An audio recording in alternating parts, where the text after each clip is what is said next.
Good evening. Thank you all for being here tonight at this event sponsored by the Center for Politics and the People at Ripon College, the Center for Diversity and Inclusion, and the League of Women Voters of the Ripon area. I am Henrik Schatzinger, director of the center, and I'm also a professor of political science. What makes these events special is not only your attendance, but also your active participation. And you will have an opportunity to ask questions later in the program. To those of you who are visiting Ripon College, welcome. We are happy to have you here tonight. I would also like to welcome our viewers who are joining us via Wisconsin Eye. This is our first live-streamed event by WisEye from Ripon's campus, and we are thrilled to be their partners. I also want to thank Clearview Productions in making this event possible. Today, we are very fortunate to welcome Kat Griffith, who resides in Ripon and who is a Fond du Lac County Board Supervisor and also a leader in our community. Kat will give a presentation titled Asylum and the Changing Face of Immigration. It is an issue that has been at the forefront of social and political discourse here in Wisconsin, but also throughout the nation. Surveys this year have identified immigration as the most important non-economic problem. At the same time, asylum and immigration are highly polarizing topics. It is therefore an excellent issue for us to address because it challenges us to think about how we can advance civil discourse, and I want to highlight the word civil, when we talk about this issue, which is at the core of the center's mission. Kat Griffith has decades of experience working with refugees. In her presentation, she will use various statistics and figures to break down misconceptions concerning the state at the southern border and the asylum-seeking process.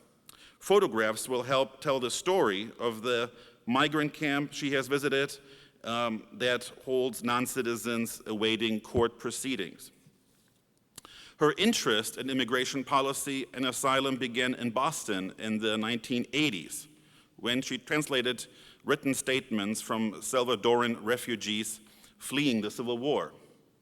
After moving to Ripon, she interpreted and advocated for Mexican and Central American immigrants for a decade. Her involvement has led her to spend time at a border camp and witness a deportation flight.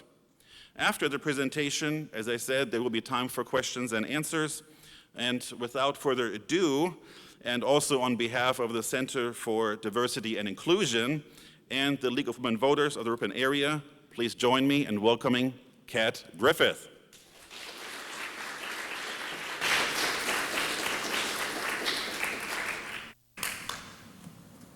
Thank you so much, Henrik. I really appreciate your introduction, and thank you so much to all of you for coming out tonight. I'm really excited to be here. I've given this talk, versions of this talk, many times all over this area, all the way to Sheboygan and Madison and yeah, all over. I'm really thrilled to be doing it here at home. So what we're going to cover today is I'm going to start off with some definitions. A lot of people don't really know the definitions of migrant, immigrant, refugee, and asylum seeker, so I want to get that clear right from the start. Then I'm going to do a kind of a data dump, a few slides showing data on migration and border security since 1992. This will probably challenge a lot of what a lot of us think we know. Then I'm going to shift gears and focus on some stories of individual people. These are asylum seekers that I have met and in a number of cases worked with, taking their statements, translating them into English. Then we're going to take a brief tour of a border camp, a tent court, and a deportation flight. And then I'm going to update us, kind of a whirlwind update of recent immigration trends and policies. This is actually really difficult because we went a long period of time with one story being the story. And then about 8 months ago, a lot of things changed. So I'm trying to not overwhelm the presentation with the last 8 months. It would be easy to do. And then I'm going to end with some thoughts about a better national conversation about immigration. So here we go. So a migrant is someone who is on the move, seeking a new place to live. If they're in a caravan walking across Mexico, if they're in a border camp, they're a migrant. An immigrant is someone who's become a resident in another country and who intends to remain. A refugee has a very specific legal definition. It's someone who has had to flee their home for reasons of violence or persecution on account of race, religion, nationality, membership in a particular social group, or political opinion. They must generally obtain formal refugee status, going through pretty stringent vetting before they're allowed to come to the United States. An asylum seeker is someone who may qualify for refugee status, but they seek to obtain it upon or after arriving in the United States. Until recently, this was actually the only possible method for many people. I won't get into that now, but there is a difference. Asylum seekers are people who could qualify, perhaps, for refugee status, and they're asking to pursue that. So this first graph shows you Border Patrol staffing from 1992 through 2020.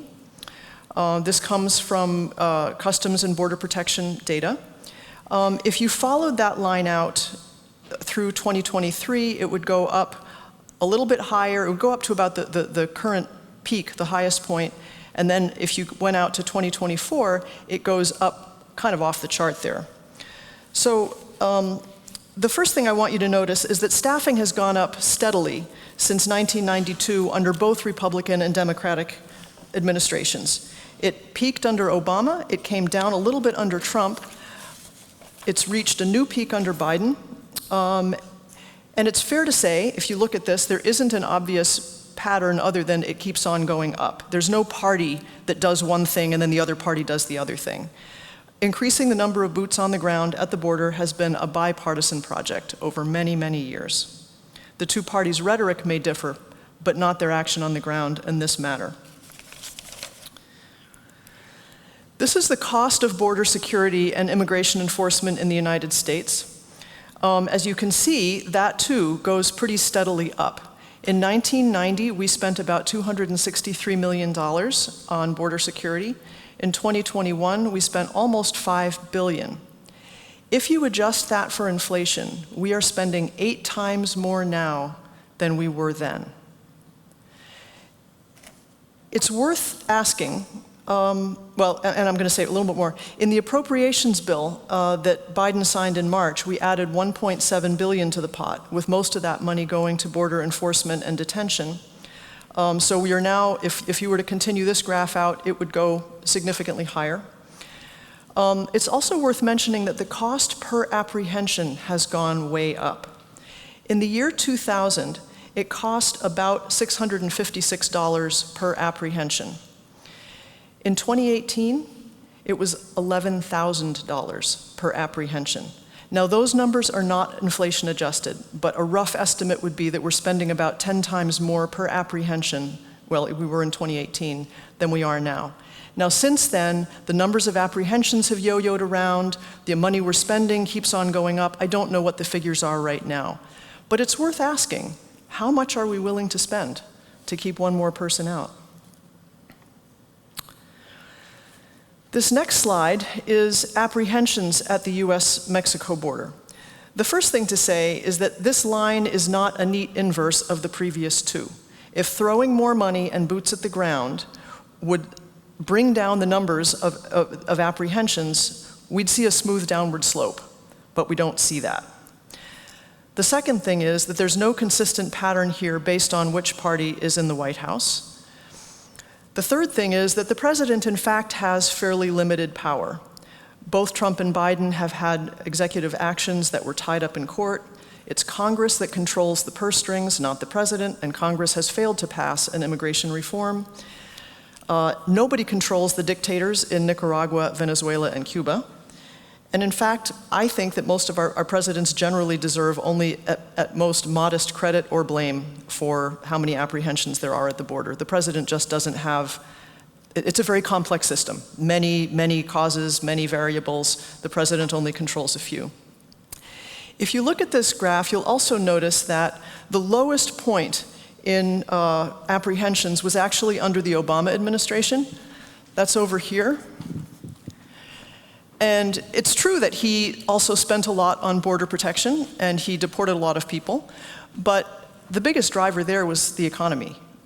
The economy tanked in the recession, and more people left. About 1 million more migrants left the United States than came in over that period. It didn't have that much to do with immigration policy. The recent surge started under Trump, and it continued under Biden. What I'd like to do is clarify the 4 factors that drive these numbers. So the first one is simply how many people try to cross, duh. The second one is how many times they each try. The third is how hard they're trying to evade capture and detection. And the fourth is how hard we're trying to stop them. It turns out that we only fully control one of those things, how hard we're trying to stop them. Right? That's not what you'd think from listening to the debate, but the other variables actually matter quite a bit. So for example, conditions in sending countries that cause more people to want to come, or fewer, are largely beyond our control, and they play a huge role in how many people decide to try crossing the border. In terms of how many tries they each make, during the pandemic, under Title 42, we took away the punishments for people who tried more than once. And that meant that many people tried multiple times. So the numbers of apprehensions seemed to be skyrocketing, but that didn't fully reflect the number of people who were at the border. The number of people was not as great as the number of attempts. So it was kind of a misleading number. And then the final one that takes some explanation is how hard migrants are trying to evade capture. So until recently, many migrants arriving at the border seeking to claim asylum would turn themselves in to Customs and Border Protection as soon as they crossed the border. They would practically throw themselves into the arms of Border Patrol because that was the way to ask for asylum. Your apprehension numbers will certainly go up very nicely if people are not trying to evade you. So that's one of the reasons that the numbers went up so high. And then this is also a graph that a lot of people don't know this. If you look at the beginning part over here, you'll see that 90% of the migrants back in 2019 were coming from Mexico and the 3 northernmost Central American countries, Guatemala, El Salvador, and Honduras. That was 90% of all the people showing up at our border. It is not like that now. Now it is 50% coming from there. And all of a sudden, we have a big group coming from South America, especially Venezuela, but other countries as well. We also have a chunk coming from other Central American countries. And we've got people coming from Asia and other countries in the world. So now, we've got people coming from Venezuela, Haiti, Ecuador, Nicaragua, Cuba, China, Turkey, Russia, India, and other countries, significant numbers. Those are the top countries, right? We can't simply deport people back to all of those countries. It's not as simple as when they came from Mexico. We send them back to Mexico, right over the border and they're home. If somebody comes from Haiti, are we going to deport them back to Haiti right now? Are we going to deport people back to Russia right now if they fear for their lives? Some of these countries we don't have normal diplomatic relations with. Some of them won't accept deportees from us. We can't just send them back, and we can't just dump them on other countries. We can only do that with permission. So we have all these people that it's not as easy as just shipping them back across the border to Mexico. So we really need to understand that this changing migration pattern, this changing demographic, has really complicated what our policies need to do and what options are open to us. So I want to just list here some recent multiple historic highs. One of them is arrivals and apprehensions. One of them is resources devoted to Border Patrol. One of them is women and children and families. And this matters because policies like detention, which we do a lot of, feel very, very different to a lot of people when so many of the detainees are women and children rather than single men. Another recent high is the number of sending countries and reasons to flee. Wars, dictatorships, climate disasters, failed states. More people are on the move around the world right now than at any time since the end of World War II. We need updated policies that better fit these realities. Another all-time high is migrant detentions. Though not as a percentage of people entering, we now have over 41,000 detention beds. They are full. Another high is migrants seeking asylum. Up through 2023, they weren't trying to evade detection. They were turning themselves in. And really, if you think about it, when people cross the border in large numbers, turning themselves into Border Patrol and seeking protection, this is not a law enforcement issue. This is a humanitarian crisis. So we can't just think of it in terms of, what do we do to police the border? They're handing themselves over. There have been times in the last few years when Customs and Border Patrol was so busy caring for the people in their custody that they did not have the resources to man the border, and they had to shut it down. That's a whole different kind of problem than we've seen, and it's not an easy one to solve. Another all-time high is releases to pursue asylum. Now, for the reasons I mentioned, we can't just deport all these people back to the countries they came from or anywhere else, nor would we want to in many cases. The releases to pursue asylum started to surge under President Trump, and he actually did give about 25% of the people seeking asylum the right to try for it. He gave them a chance to try for it. So he did it too because he had to. That was the way our law is. The surge has continued under Trump and grew much greater until his recent executive orders, which I'll talk about a little bit later. So we don't have detention space for all of them. We can't deport them back to countries that won't take them.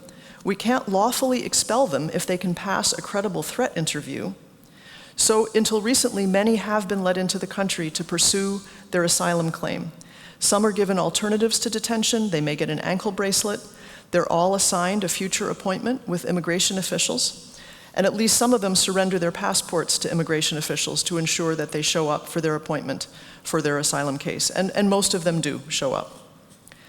So there's now a historic backlog of asylum cases. There are 1.6 million pending as of January, with wait times of about 4 years. People who are being given the chance to apply for asylum now have wait times of about 5 years. And this actually has had a significant impact on people coming to the border, because what people realize is that if I get let in to pursue my case, I'm going to get 4 years there while they decide it. Even if I don't have a really strong case, even if I might not make it, I might get 4 years. So for a time, that was a really powerful motivator. The fact that we were not clearing our backlog and we were not devoting sufficient resources to the court system that we have meant that more people were motivated to come. So it was kind of a cycle. And finally, resources devoted to Border Patrol and detention are now at an all-time high, especially since the appropriations bill that President Biden signed in March. He finally got some of what he's been long asking for, though less than the bipartisan border bill would have allocated. The appropriations bill mostly funds detention and border security. Only small amounts are going to the backlog of asylum applications, cities resettling migrants, and alternatives to detention. So in addition to these multiple historic highs that particularly the Biden administration has kind of had land in its inbox, there are also several historic constraints that have not always existed. One of them is that, as I've mentioned, many migrants truly do qualify for protection under our laws. We have laws that we have to follow, and they come from countries that we can't easily send them back to. Another issue is that our domestic policy is particularly dysfunctional right now. The bipartisan bill, border bill, which would have included funding for agents, courts, asylum officers, detention, fentanyl detection, more visas, more assistance to cities resettling migrants, all of these things, that bill very nearly made it into law. It had enough votes for a while, and then it was killed.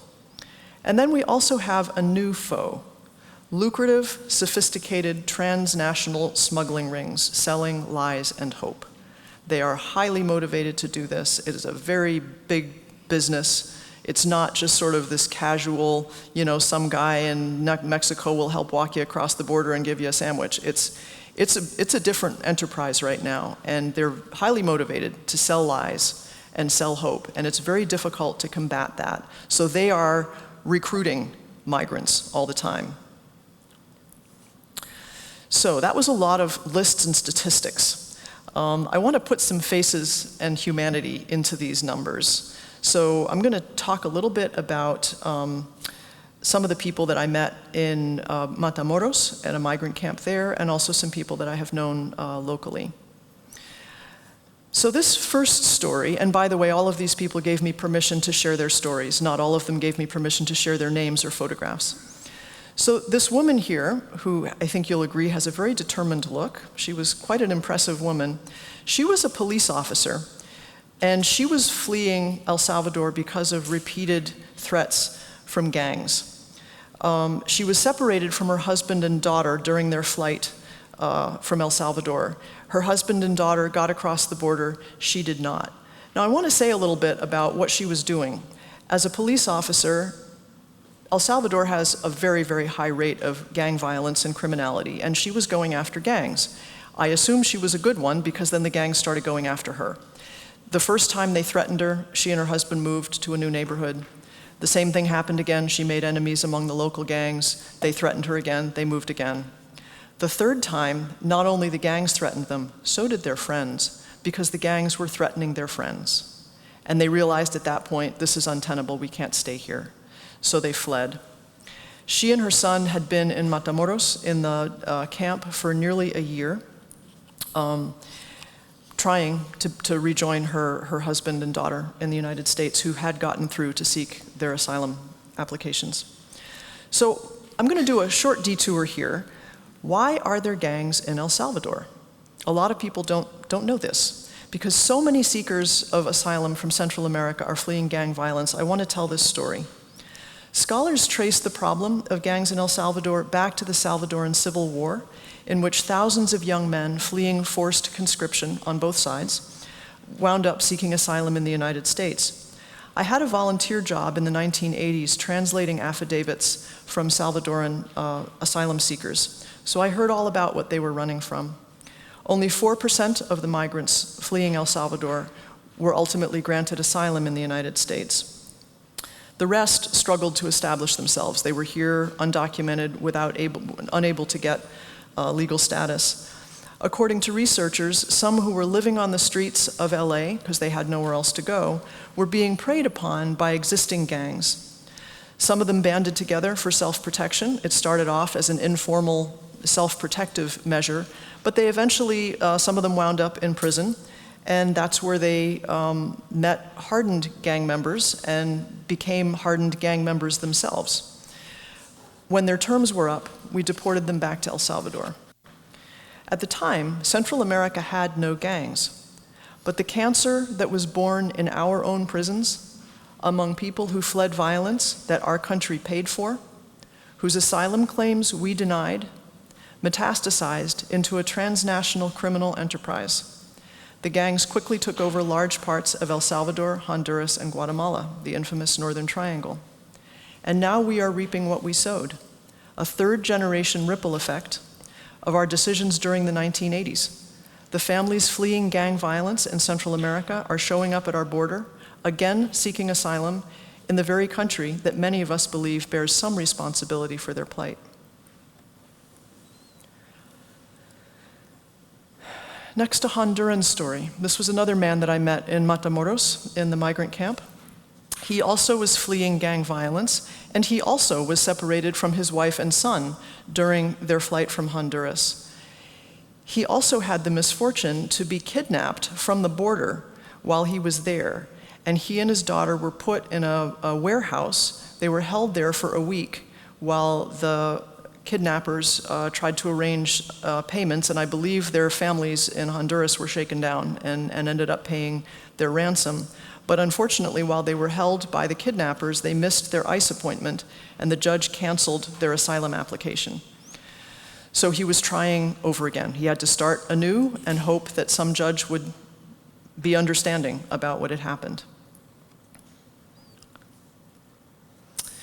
In the interest of time, I'm going to tell just one of these stories. I'm going to tell about the girl in the yellow shirt. She's somebody I came to know very well.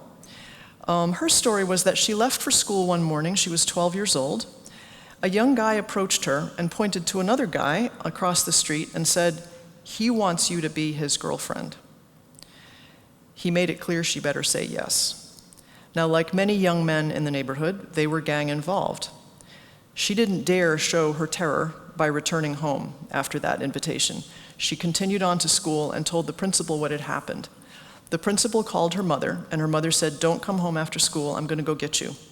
So her mother showed up after school, took her to a place across town, and at dawn the next morning, they boarded a bus and headed north. When they got to the border, they were separated. This was in 2018 during the family separation policy. So the girl was sent to one detention center, and her mother was sent to another.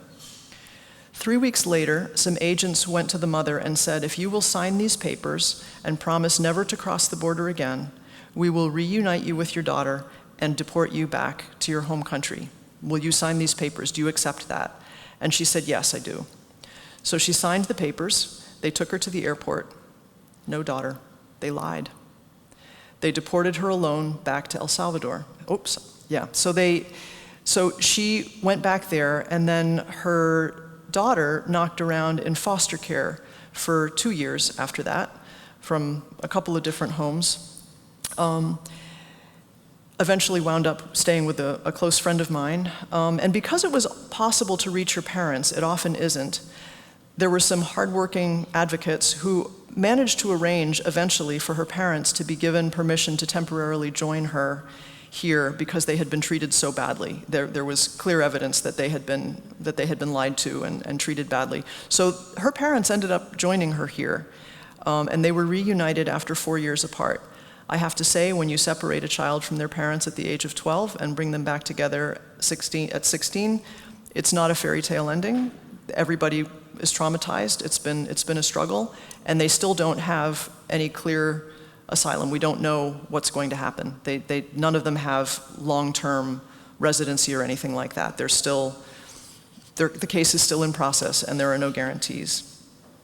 I'm going to skip the other story for the moment. And then I'm going to tell you one more here. This is a kind of unusual story in that the man that you see there, his name is Omar, is the older brother of a boy who was adopted by a Wisconsin family. The adoptive family and the birth family stayed in touch for 25 years until the events that I'm about to describe. So the story started when Omar's 2 younger brothers went out to buy a soccer ball and never returned. Their disappearance was reported, but nothing was done. After a social media post from the mom asking if anyone knew anything about their whereabouts, Omar's mother started receiving threatening calls demanding ransom. She paid the first demand, which cleaned her out. It was almost $1,000, which was a lot for her. And then she immediately, as soon as she paid up, she got another demand. The callers sent her pictures of headless, tortured bodies. They sent her threats. And again, the police did nothing. It became clear she couldn't pay another ransom. Eventually, they sort of the ransom seekers drifted off, but the police did nothing. 2 weeks later, the bodies of the boys were discovered. They were tortured, mutilated, and in cardboard boxes in a ravine in Guatemala City. A few days later, a man claiming to be a police investigator on the case did an in-depth interview with Omar. They talked for, an hour. 2 days later, the whole story with all the identifying details, including the interview, which had been surreptitiously recorded, was posted on multiple social media sites. It turned out he wasn't a police investigator, he was a lying journalist. Omar begged him to take down the posts, but he refused. I'm leaving out a lot of details here, but repeated visits to the police netted no protection and no action. Things came to a head when Omar's father was driving through the city, and he was stopped by a carload of young men who told him that the family better call off their demands for an investigation or else. They made it clear that they knew who his older son was, where he lived, what his license plate was, and they said, "We're going after him if you don't call off the investigation." So a couple of housebound and sleepless weeks later, Omar and his wife decided that they needed to leave Guatemala and try to come to the United States. The adoptive family of Omar's younger brother arranged and paid for their trip, found them housing, hired a lawyer, and with a whole series of very bits of good luck, including getting some of the last safe conduct visas across Mexico, 6 weeks later, they crossed the border legally with a scheduled appointment with using the Customs and Border Patrol app, which allows you to set up an appointment for an asylum hearing. The app has very limited numbers of appointments. For a long time, it was really glitchy, and they only give a very limited number of appointments per day. So it was very lucky that they ended up getting to cross the border in about 6 weeks. They're now living in Wisconsin, awaiting the resolution of their case, which will take about 4 years. Omar is now working legally and mostly managing to support his family after waiting the required 6 months for a work permit. Their case is unusual in several ways, not least because of their financial backing and some really good luck. Also, there was an extensive paper and media trail about what happened, which most people don't have. That strengthened their asylum case, made it more likely that they could pass the credible threat interview. And they also have a strong community of people where they now live, helping them settle and navigate their new lives. That's an advantage that few people have. And I want to pause here for a moment and just give you a chance to digest these stories and honor those who've lived them with a moment of silence.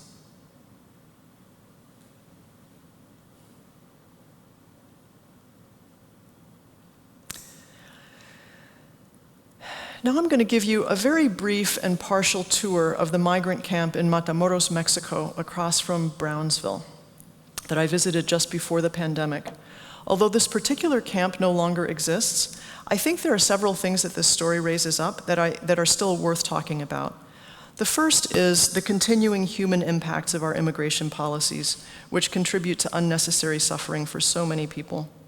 Though there are still camps, though most of them are smaller, most of them are farther from the border, and most of them don't have anything like the resources or protection that the one I saw had.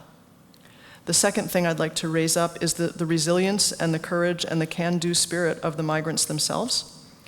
And the third is the existence of a lot of activists working hard to live out another version of our nation's ideals. I met dozens of church members and activists working from all over the country at the border.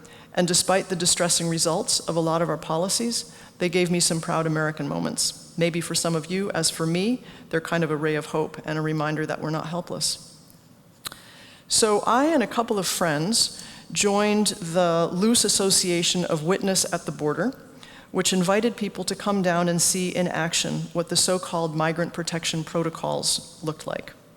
So if you recall, migrant protection protocols, also known as the Remain in Mexico policy, was the policy in which asylum seekers would have to stay in Mexico for the duration of their asylum processing period. A tent court was set up just across the border in Brownsville, and the camp was where people stayed while they were waiting for their appointments. While neither the Mexican government nor the American government took responsibility for the conditions in the camp or tried to improve them, the camp was a direct outgrowth of official policy in both countries. Another part of our policy during this time was the safe third country agreements. So under US and international laws, it's illegal to send individuals back to a country where they face a realistic threat of harm. It is not illegal, however, to send them to another safe country that agrees to accept them. So what we did was we worked out agreements with the three major sending countries, El Salvador, Guatemala, and Honduras, to accept not their own, but other countries' migrants. We couldn't send Salvadorans back to El Salvador, but we could send them back to Honduras or Guatemala. So what we did was create an international merry-go-round of desperate migrants, deporting people back to any of three countries but their own. So the camp in Matamoros was about 2,500 people in an area about the size of Barlow Park. I want to say probably 15 or 20 acres or so. Many migrants spent more than a year in the camp. A couple of signs of resilience here that I'd like to point out. One is the vegetable garden. Up there, there's a little garden planted, and they even stuck a sign in it saying Honduran vegetables. This one is actually a washing machine drum, if you don't recognize what that is, from this town with our washing machine factory. That is a washing machine drum, and it is a great thing to have a fire in a tent camp. You can imagine open fires surrounded by tents, bad idea. This was a way to contain fires. So many people cooked over fires in these drums. They also made a lot of their own furniture. They also ran the trash collection in the camp. They would say, okay, Hondurans, take out the trash on Tuesday. Salvadorans, take out the trash on Wednesday. They organized these things. They even worked to organize a sidewalk school for the kids. Now, I'm not gonna lie, it was minimal. It was about an hour and a half a day, 3 days a week. And a couple dozen kids chose to attend it. It was staffed by mostly Cuban professionals, a doctor, a couple teachers. They were highly educated and motivated, and there was a fundraising effort to try to pay them for their work since they were doing professional work. But there was a lot of really impressive organization in the camp. There was also quite remarkable services and infrastructure, considering that it was all done by volunteers and donations. So you can see that Doctors Without Borders had psychological attention. They had a therapist there. They had that little stand there is a homemade cell phone charger. And then the building that you see is the Resource Center of Matamoros. That place was a beehive of activity. They did everything. They had legal aid, they had photocopy machines, they gave out tents and cots and food and diapers and personal hygiene products. Whatever you needed, they probably had it. Or they could help find somebody who did. And that was where many, many volunteers cycled through doing translating and paperwork and all kinds of advocacy stuff. They also had a UNICEF Children's Center, and they had a World Central Kitchen, which served 5,000 meals per day, all on volunteers and donations. There was a free clinic. Several international organizations sent staff and facilities for that. The guy in the red shirt is a Cuban doctor. They hired him immediately to do his job. They had volunteer and paid staff at this at this clinic. The showers were tent showers. The water filtration system was the only water they had. There was no other source of water in the camp. They were right by the Rio Grande, which eventually flooded and washed the camp away, but this was their water filtration system for quite a while. And then there were volunteers and activists. I was there for 5 days, and there was a continuous flow-through of church and civic groups and activists. The protest that you see there on the lower picture across the street from the tent court went on every day for months. Volunteers and private donations covered everything from the water filtration and the phone charging to the meals. The only camp infrastructure that came from the Mexican government was the perimeter fencing, and there was nothing from the US government. For me, there was hope and inspiration in the sheer range of people who came down to volunteer. Presbyterians and Methodists and Catholics and Jews and Quakers and every other denomination you can think of, as well as civic and advocacy groups. Their commitment to helping out and seeing reality with open eyes and bringing their experience home gave me some proud moments. This is a picture of the tent courts, which were directly across the international border from Matamoros. So the way this worked was people who crossed the border illegally to seek asylum were immediately placed in removal proceedings, but they could seek asylum as part of that. It was kind of like, no, I object, I have a reason to be here. And they had 3 appointments. The first 2 were group appointments. At the first one, a judge would explain the process, hand out all the paperwork, and the State Department report on the conditions in their home country. All the printed materials were in English. At the second appointment, usually about 3 months later, they would hand in their application and any supporting documentation. If the application was incomplete or incorrect, it would be handed back, often with no explanation, and they could try again a few months later. In the group of 25 people that we witnessed, 2 had lawyers, the rest were on their own. At their third appointment, they would have about 15 to 20 minutes with a judge who would decide their case on the spot. The whole process generally took 9 to 12 months if everything went right. Vanishingly few would ultimately be granted asylum. This was a deportation flight that I sort of witnessed. These happened several times a week. This one was going to Guatemala. We were told ahead of time that they would try to prevent us from seeing anything by parking trucks in front of us, and that is the way it was. In the first picture down here, the plane had just rolled in. You can see the nose of the plane here, and they immediately drove a tanker truck out and parked it in front of it. Then a bus came in full of migrants, and they parked a second truck in front of that, so we couldn't see the bus. So we moved to a further vantage point where we could see under the trucks and under the belly of the plane, and we watched them shackle the migrants before they got on the plane. For me, honestly, the disturbing thing was that our government tried so hard to hide these deportation flights from its own citizens. If we had been able to see them, I don't think we would have seen anything that we didn't know was happening. But the fact that they were hiding it from us and that that was such a deliberate effort on their part, I found disturbing. So now I'm going to fast forward to early 2024. Basically, we were at an all-time high of 250,000 apprehensions at the border in December of 2023. There were nearly 10,000 people a day coming to the border some of the days in December 2023. That is a crisis by any measure. I don't disagree with people who say, this is a problem, we got to do something. Of 6 million who were apprehended since 2021, 1.7 million were released to seek asylum, just to give you a sense of the numbers over the last few years. And there's a current backlog of over 1 million asylum cases. Let's see.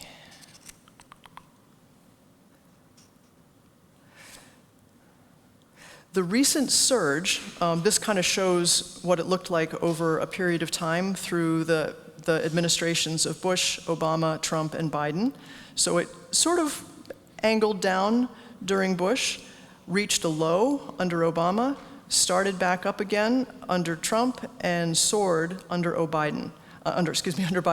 But you need to understand that the 2020 numbers and on 2020 and after include apprehensions and expulsions combined. The prior figures only apprehensions. So it's a little bit counting apples and oranges, but this is the way the data are available.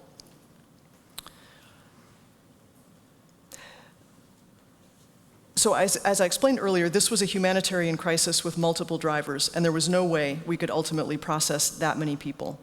The Biden administration made a big investment, politically and otherwise, in the bipartisan border bill. It had the votes to pass, but ultimately Senate Republicans killed it in February, so he needed to rely on executive orders to address the problem. I'm going to talk about what those orders are in a moment, but first I want to show you the results.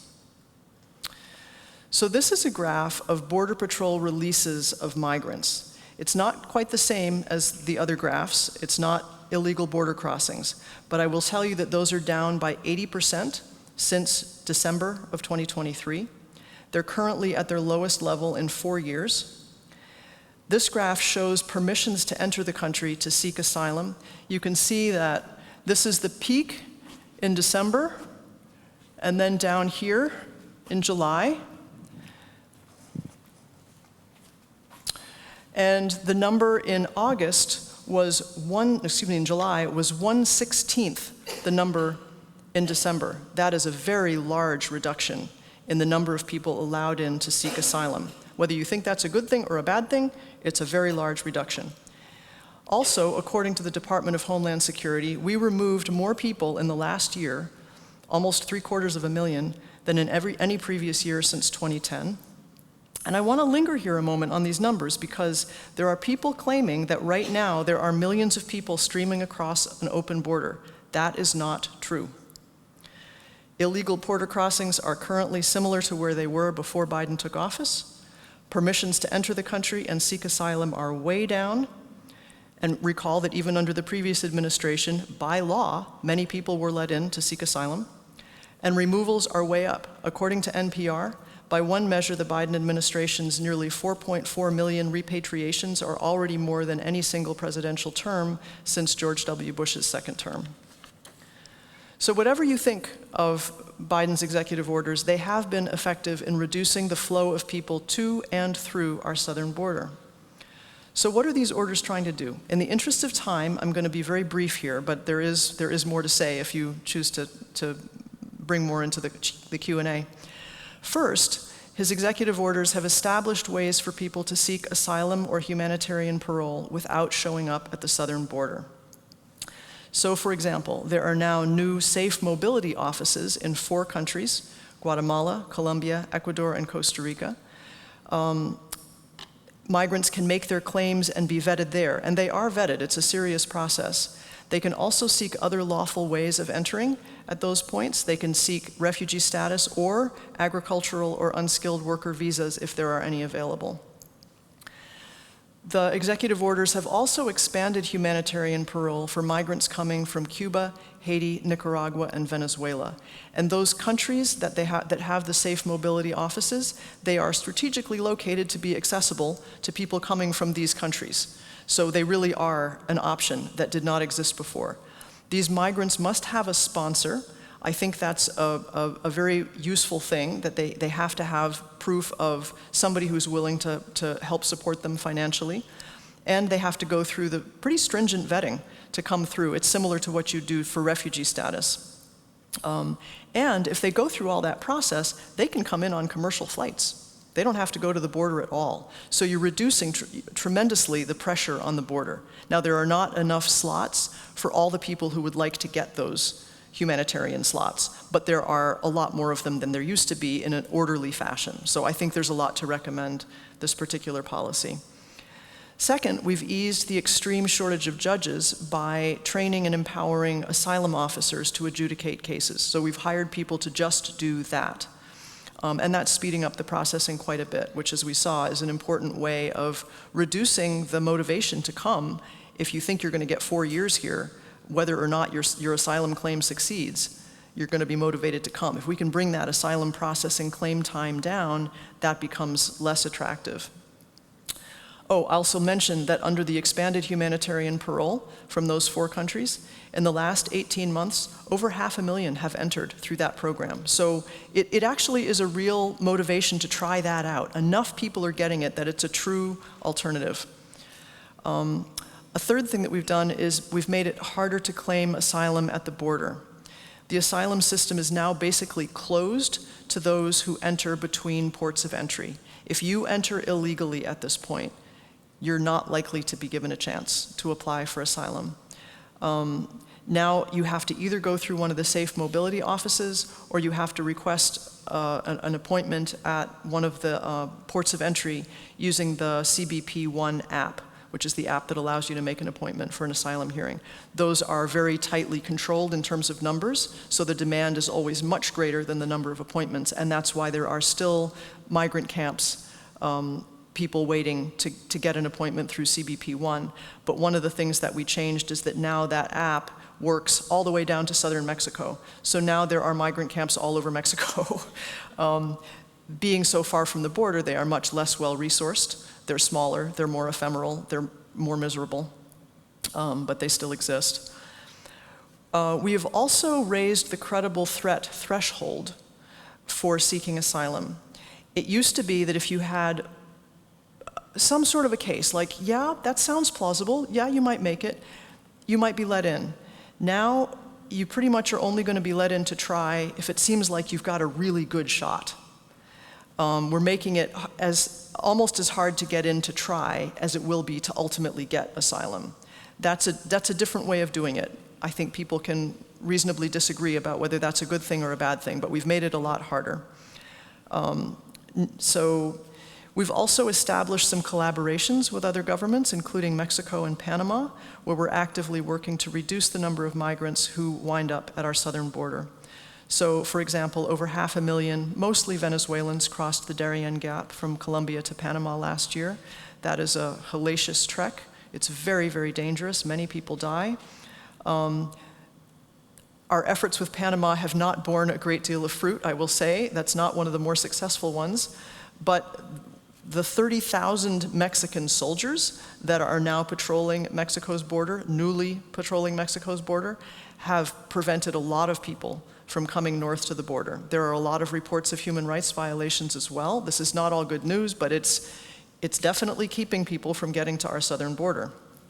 And finally, there's a shut-off valve. If the system becomes overwhelmed, if the number of people seeking entry at the border gets too high, the whole system just shuts down, and it stays shut down until the numbers go down. And Biden has recently sought to have that shutdown last longer. I don't know. I think there's a lot to be said about those policies, whether they're good or bad, but they're what Biden could do. They have been remarkably effective in reducing the number of people coming to and going through the border. And then the question is, where do we go from here? I'm here because it's my hope that a better national conversation could eventually lead to better policies. Having given versions of this presentation to quite mixed audiences and gotten a warm response from a wide range of people, I'm hopeful that real data and real people, the stories of real people, can help us find our way to a more productive policy. So what I mean by a better conversation is one that first starts with our values and our goals and our concerns. Even people with very different political leanings, and I know this from canvassing on people's doorsteps for my own office on the county board and also other canvassing I've done, a lot of us want fundamentally the same things. I also, as most of you, want a controlled and orderly border. I want the rule of law. I want domestic safety and prosperity. I want us to be a country of freedom, democracy, and opportunity. I don't know many people who don't want these things, and I think that's where we need to start our conversations, to establish those ground values that we can agree on. A better conversation also needs to recognize that both parties got us to where we are today. What we do at the border is very bipartisan for the most part. Most of what's happened there has been a bipartisan project. The bipartisan border bill, for all its flaws, was a true and hard-won compromise that had many useful provisions that cannot be achieved by executive orders or individual states. Those are not good replacements. It had something to cheer and outrage and disappoint everyone, which is probably as it should be. And I believe that this issue will continue to poison and toxify our politics until we pass a bipartisan bill. And the final thing I'll say is that a better conversation will address honestly today's facts on the ground, which are not addressed well by yesterday's policies. Circumstances have changed. We really are facing a different set of problems and a different set of opportunities. Migration worldwide is at a higher level than at any time since World War II. The political and economic and other realities that are causing such profound disruption require new thinking from us. There are some good ideas out there. We owe it to ourselves to consider them and to design an immigration system that will reflect both our humanitarian values and serve our enlightened self-interest. And I will end there.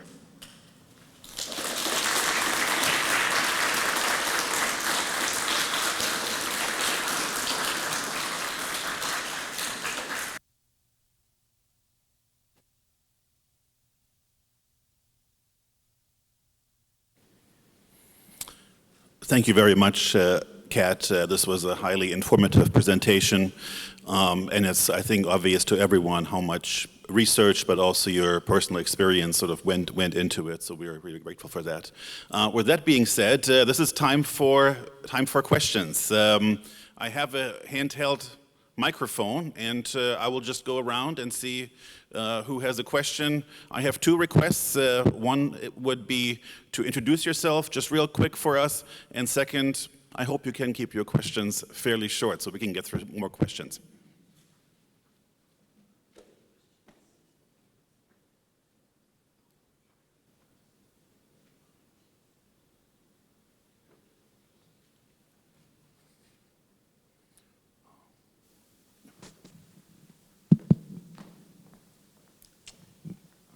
Surely there are some. Who has a question? Yes, Laura.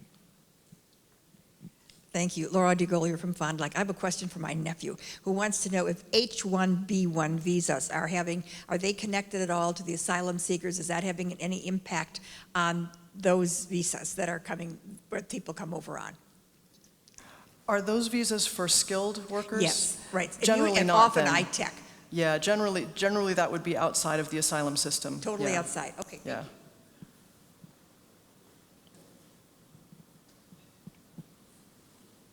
Next question. Yes, I'm Gary Wetzel. Was the original asylum law, was that really intended to deal with people coming en masse or just people coming individually? I don't know that it was, that the distinction would be individual versus en masse. I mean, I think a lot of war situations produce en masse refugee crises. And my understanding is that the system was designed to seek people fleeing more political or government carried out oppression and, discrimination and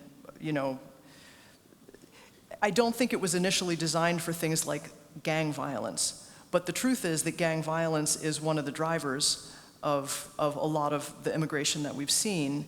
And you can make a case that if you're not a member of the right gang, you're in danger. And if you are a member of a gang, you're also in danger. But you can make a case that there is uncontrolled violence against people by virtue of a group they belong in, and I think it's ended up being used that way. But I don't think it was intended for gang violence. I think it was intended for state violence.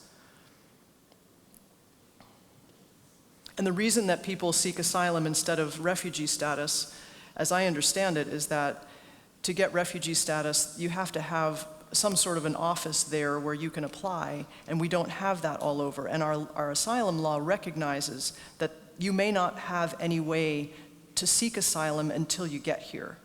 And we have let people in for many, many years. For example, after the Haitian earthquake, we let a lot of Haitians in and allowed them to seek some form of protected status because of what had happened. We didn't have boots on the ground or offices that they could apply for status when that crisis happened, and we couldn't get it down there fast enough.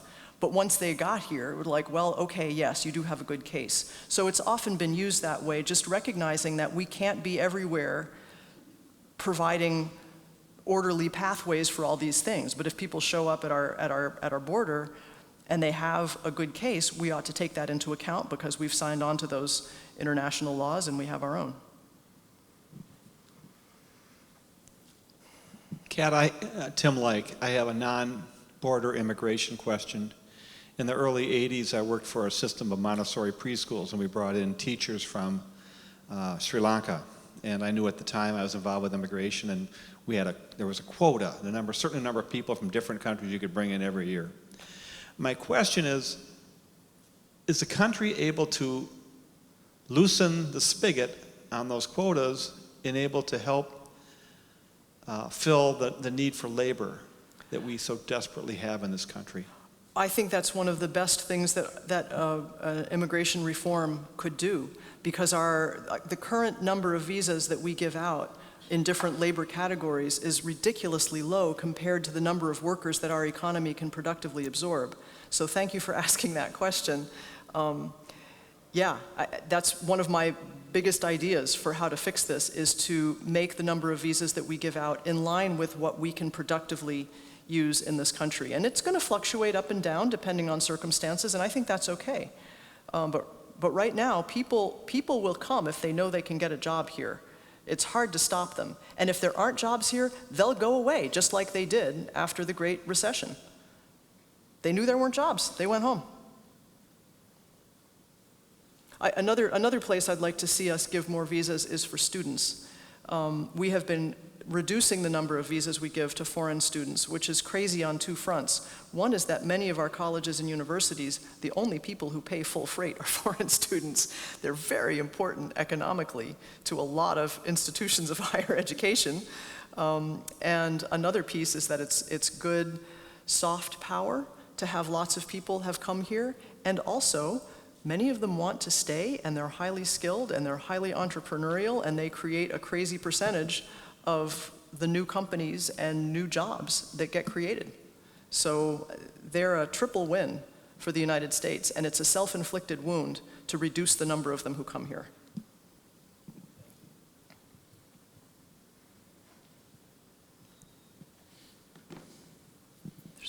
And perhaps if I may just add one comment, because you mentioned the H-1B visa, which is again tied to your answer.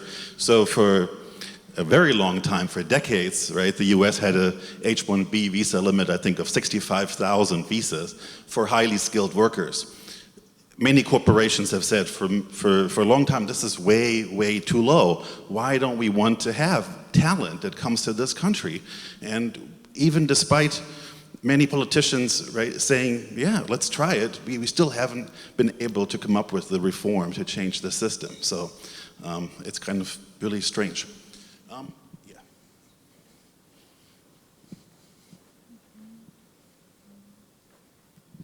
Hello, thank you again for the presentation. It was really informative. And I'm Sedef. I'm an assistant professor in political science department here. I do have like two questions. One, is there any ongoing policy or action from the government to basically target these transnational actors smuggling people to the border? And what are the challenges of that? And the other one, one of the factors that attract people, particularly from like Asian countries like Turkey, China, is that some Central American countries don't have visa requirements for these countries, so they can easily come and then make their way to the U.S. Is there any conversation or some kind of policy between the U.S. government and these governments about like changing their visa policies toward these countries' nationals, basically? I wish I had a better answer for you on the first one. I'm sure that we have lots of people working on smuggling because it's a big international crime thing. It's not a subject that I've looked into a lot, but I know that there's a lot of concern about it. Regarding the free visa requirements, I think some of the countries that do that are kind of sticking it to the United States deliberately, and they're not countries that are going to do us any favors. One of them is Nicaragua. Cubans can travel visa-free to Nicaragua, and then they can travel overland from there. So it's a very easy way for Cubans to get out. And I think there's Colombia may be one of them that will take people from all over the world without visas. And Colombia only sometimes accepts deportation flights from the United States. We don't have a bad relationship with them, but it's a little testy on the subject of migration. So I don't know how far we would get with that. I think that the countries that we can work with are certainly Mexico is doing a lot, although I have quite a bit of discomfort over some of what we're asking them to do and that they are doing. But yeah, I think there are some countries that it's within their interests to work with us and others that are not. Our efforts with Panama have not borne fruit very well, partly because it's not really in Panama's overall diplomatic interests to please us as opposed to some other people. They've got other fish to fry, so it hasn't been very effective what we've tried to do with them.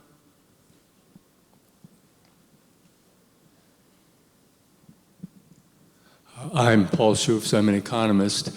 I have a comment and then an unrelated question after that too.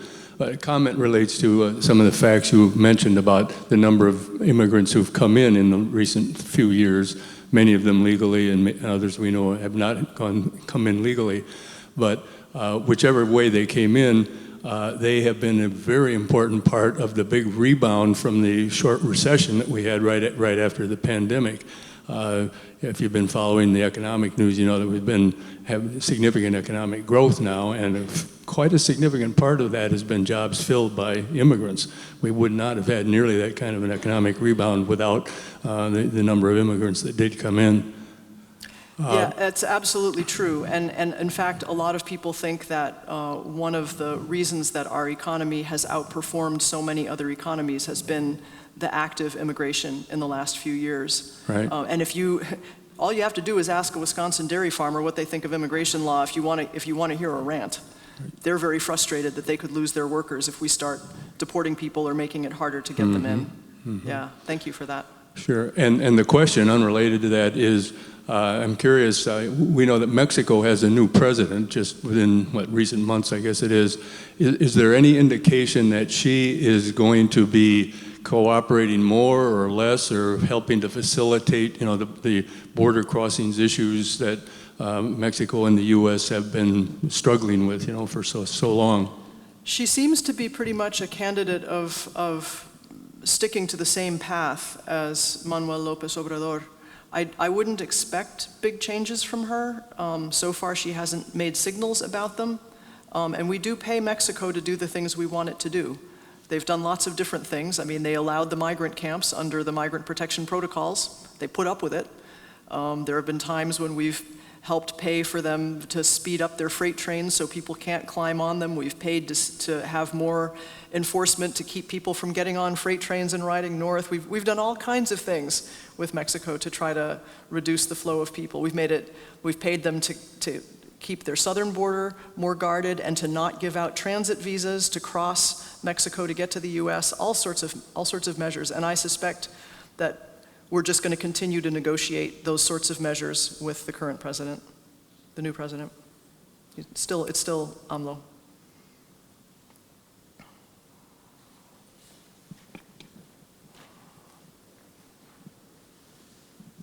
Doug Northrop.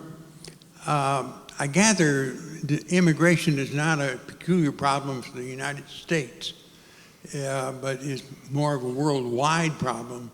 Is there anything we can learn from what's going on in Europe or elsewhere? Boy, that's a great question. I think that an awful lot of countries are really struggling with it, but let me show you one slide. This is not part of my show, but I'm going to show it to you anyway. This one, foreign-born population compared with that of other countries. So the first list is countries that are similar to the US that have 11 to 15% foreign-born. They include the United Kingdom, Germany, France, Spain, the Netherlands, and Norway. I think that's a nice club to belong to. Those are all prosperous, democratic, basically well-run countries, and they're handling that level of foreign-born populations quite well. And then there's countries with more foreign-born, 16 to 43%. That list includes Sweden, Ireland, Austria, Canada, New Zealand, Australia, Israel, Switzerland, Hong Kong, and Singapore. Well, gosh, with the exception of Singapore, those are also pretty much democracies that there's a lot to like about those countries, and they manage to host a lot of people successfully.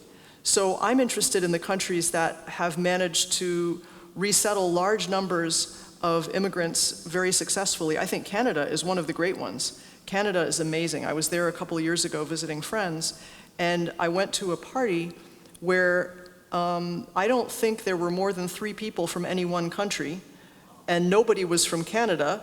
There was one family from Canada, but they were all just in this amazing, peaceful, happy community of people that was getting along. I mean, it was really remarkable. And they're from all over the world.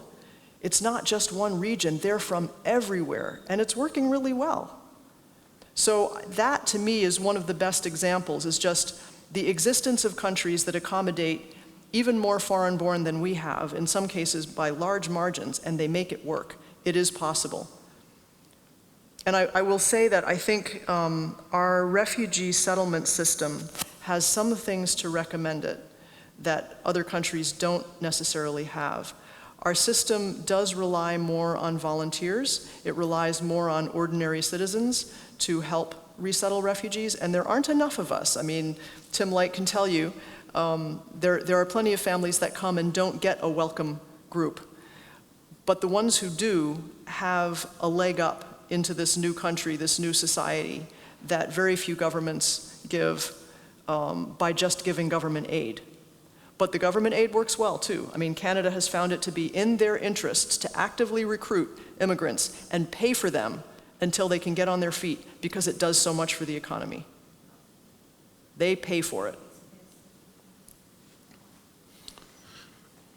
We also love questions from students, if there are any questions.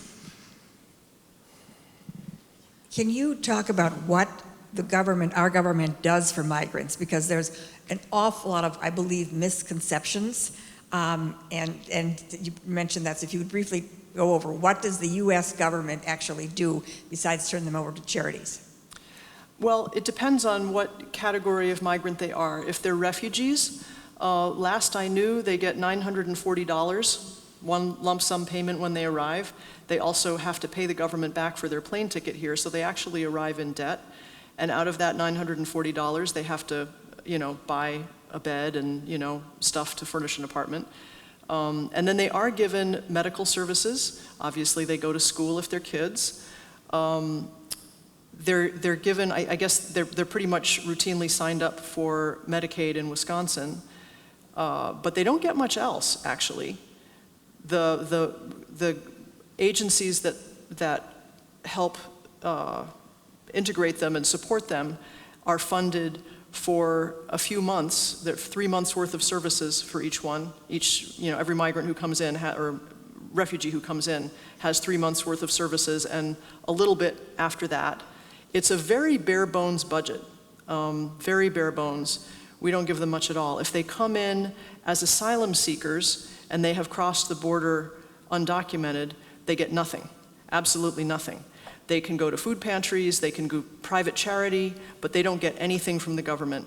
After 6 months, they can apply for a work permit, and that's usually not a big hassle to get. That system seems to work reasonably well. And then they can start working and supporting themselves, but they get no government support.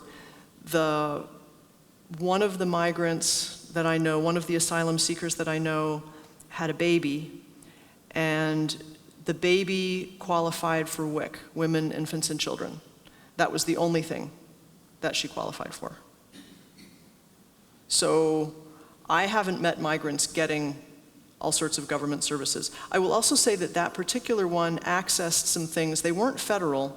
She accessed a program that was established for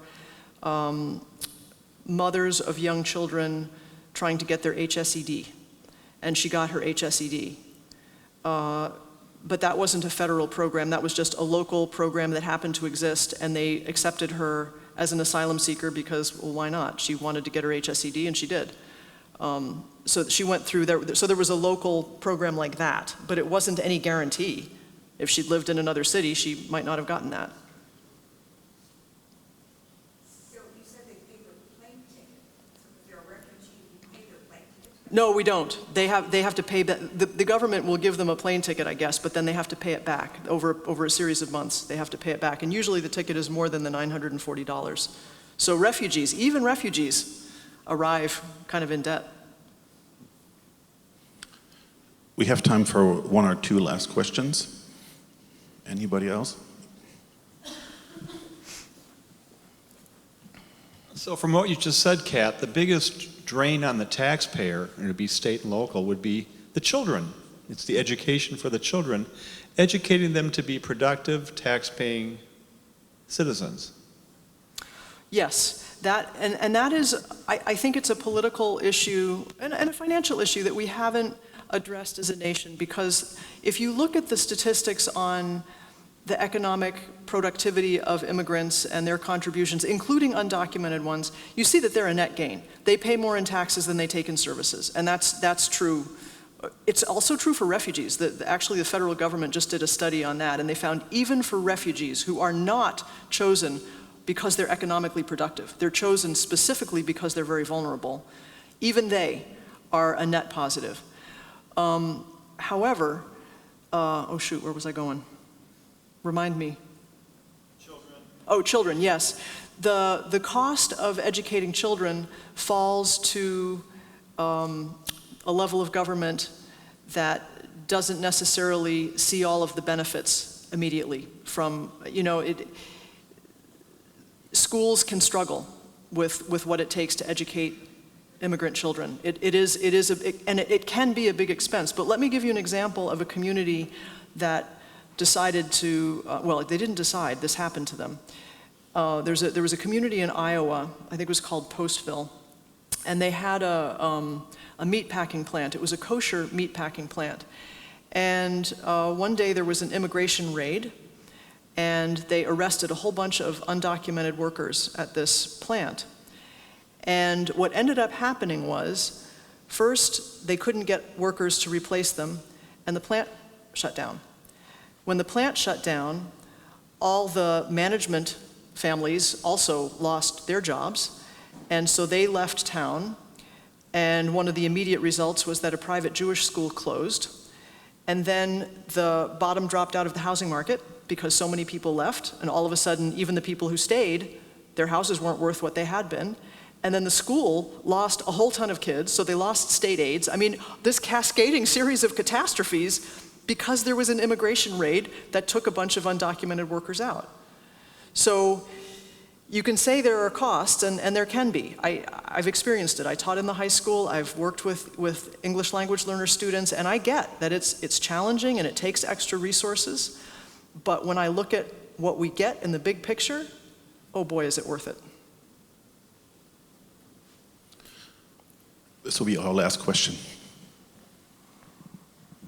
Hi, Kat. I'm Amory Ewert, and I'm just wondering, I guess, for application here for us locally even, do you have any numbers or information on people that are settling here in the area, either even in Ripon or in Fond du Lac County? Are you able to give any information on that, or what opportunities we might have to assist with that? Sure. I can tell you a little bit. I would say that immigration in Ripon is kind of at a trickle. It's not a lot. There was a whole lot of it in the late 1990s, just before 9/11. There was quite a bit, and then kind of slammed the door on that for a while. In Fond du Lac as a whole, in the county, there's definitely more. I know some of one of the elementary schools, Chegwin in Fond du Lac, has a high population of foreign-born kids, or at least their parents are foreign-born. And I've heard from the chief of police there that there are a lot of Ecuadorians. That's been a recent surge as a country, ascending country, because there's been so much political and gang violence there.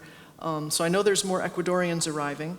If you're interested in helping out with asylum seekers or migrants more generally, I would say one place to go would be Holy Family Church. They do support several migrant families, asylum-seeking families, and some of the local charities also are seeing a lot of migrants. We could talk afterwards if you like. I might have a slide for that, but yeah. So yeah, there are ways to plug in and help folks out, and there's also higher level. There's also an effort. Voces de la Frontera is another organization. So yeah, there's a few options. We do have one more question. Chris Schumacher, Director of Athletics. I don't have a question. I just want to say thank you. It was very refreshing to listen to an informed conversation. Thank you very much. And thank you for your questions. Well.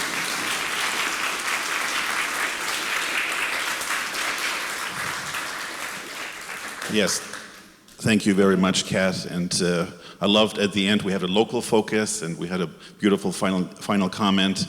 And thank you also for coming tonight and supporting our programming. Let me just quickly announce the next program. We'll take a break for a couple of weeks and then we'll go into election season. October 25th, we'll have a Wisconsin All-Star panel here in Ripon. We'll have Charlie Sykes, who is, of course, a well-known political commentator. We'll also have Emily Fannin, she's at CBS 58. And we have Craig Gilbert, who is the former Washington bureau chief of the Milwaukee Journal-Sentinel. It'll be an event at 6 p.m. Friday night, and the location we still have to determine next few days because I realize how important audio is. So we'll make an announcement the next couple of days. We'll also, by the way, have a post-election panel. That'll be a discussion full of students. So we'll see sort of students' reaction to the election results, and of course we'll make an announcement about that. So, Kat, thank you one more time. Thank you for coming, and have a good night.